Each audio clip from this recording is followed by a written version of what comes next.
Okay, so we're diving into Coloboma today, huh?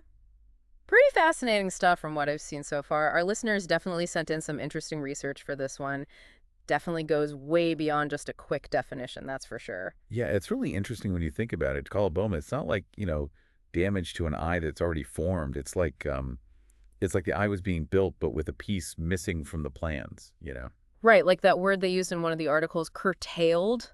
Like, whoa, somebody yelled SOP in the middle of things. Exactly. That whole incomplete formation thing, Yeah. like the key to this whole thing, coloboma, explains why it can look so different from person to person and why it causes so many different challenges.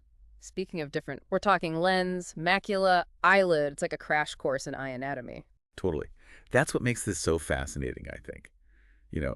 How coloboma affects vision, even how a person looks. It all depends on what part of the eye is, well, missing. Kind of like, imagine you're making a shirt, right? But you leave out pieces of the fabric. Hmm. You're going to have a really weird shirt depending on what parts are missing. Huh. So no one Coloboma look then. Makes sense, but I never thought about it quite like that before. Let's dig into a certain type now. You mentioned lens Coloboma, right? What makes that one so different? Well, think about glasses for a second, how they work. Bending light to make up for the lens in your eye, not, focusing like it should. Lens coloboma, it's like Yeah. your glasses can't ever quite get it right no matter what. Because, well, a piece of the lens itself is literally missing. Wow, that's a really good way to put it. I always kind of pictured, like an obvious gap or something, but it's vision too, of course. What about the ones you can see though, like eyelid Coloboma? Oh yeah, eyelid coloboma, just like you said, a notch or a gap in the eyelid, like a curtain that won't close all the way, can be a pain, Mm. makes your eye dry, irritated. And of course, it's something people definitely notice when they see you. It's more than just a medical thing, right? Yeah, Affects how people see you too. that's a good point. Makes you wonder, though, what causes all these variations? I mean, do doctors even know, or is it still a big mystery? I'll be honest, it's a bit of a puzzle still. We know genes have something to do with it, and environmental stuff plays a role. But it's like having two puzzle boxes, and the pieces are all mixed up. Okay, so two sides to this Coloboma puzzle. Let's start with genes. What do we know there? Well, we haven't found like a specific gene for it yet or anything, but if it runs in your family, you're definitely more likely to have it. But here's the kicker. Sometimes it just happens out of the blue. No family history, nothing. Whoa, really? I had no idea it could just show up like that. Okay, so genes are kind of a wild card then, but what about the environment? What kind of stuff can cause Coloboma? Well, one of the biggies they talk about in the research is alcohol use during pregnancy. Hmm. It's not about judging anyone, but, you know, those 9 months, super important for a developing baby. Any disruptions during that time can really have a lasting impact. It's true, those prenatal vitamins aren't just for fun. It's amazing how much impact a mother's choices have. Are there other conditions that tend to show up alongside coloboma? Definitely. Coloboma can be like one clue in a much bigger mystery. Yeah. Like take charge syndrome, for example. You could have heart problems, growth problems, ear issues. That's a whole bunch of things all at once. And then there's Wolf-Hirschhorn syndrome. It causes developmental disabilities and, often that distinctive eye difference too.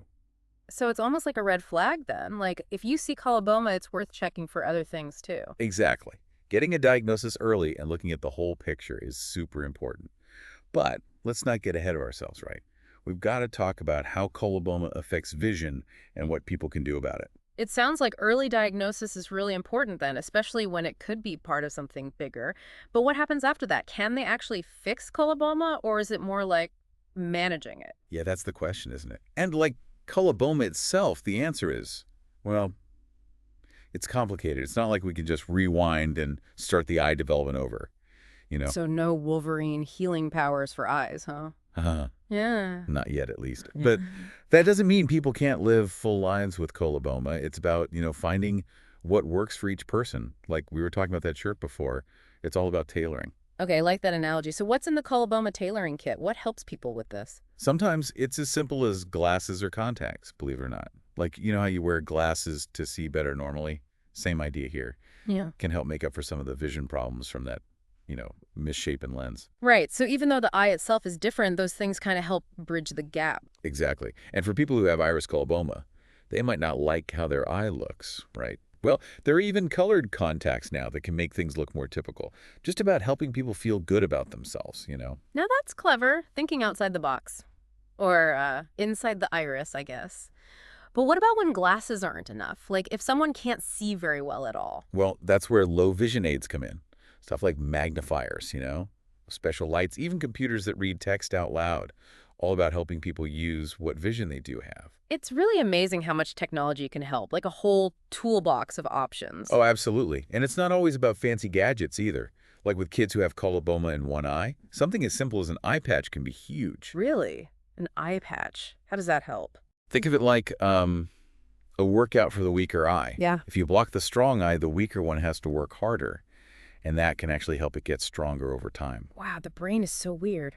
Okay, so we've got glasses, cool gadgets, eye patches. What about surgery? Is that ever an option? Oh, definitely. Yeah. Sometimes they can do surgery to fix an eyelid coloboma, make it look and work better. Or, sometimes coloboma can cause other problems like retinal detachment. Surgery can help with that too. But it really all depends. You got to weigh the good and the bad for each person. So no easy answers, but it sounds like the main takeaway is even if you can't cure a coloboma, there's a lot you can do. Exactly. And just as important as the medical stuff is, making sure people feel supported. It can be tough to be different. Speaking of which, I was surprised to learn coloboma affects 1 in 10,000 babies. That's a lot of people, yeah.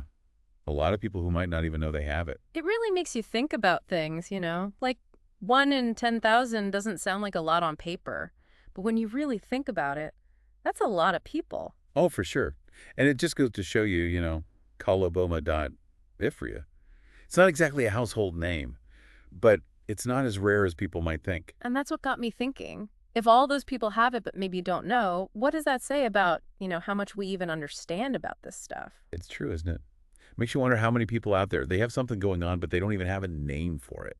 Just because, well, nobody really talks about it, right? Yeah. Exactly. It's like they say knowledge is power, right? The more we know about all this stuff, about these, different conditions, the better we can help, not just the people who have them, but their families too, their friends, everybody. Couldn't agree more. Yeah. I always say knowledge, it creates empathy. Mm. And empathy, well, that leads to everything, good acceptance, understanding, even better treatment someday. Well said. And for everyone listening, next time you see someone who has an eye that's a little different, just remember what we talked about today. Remember coloboma.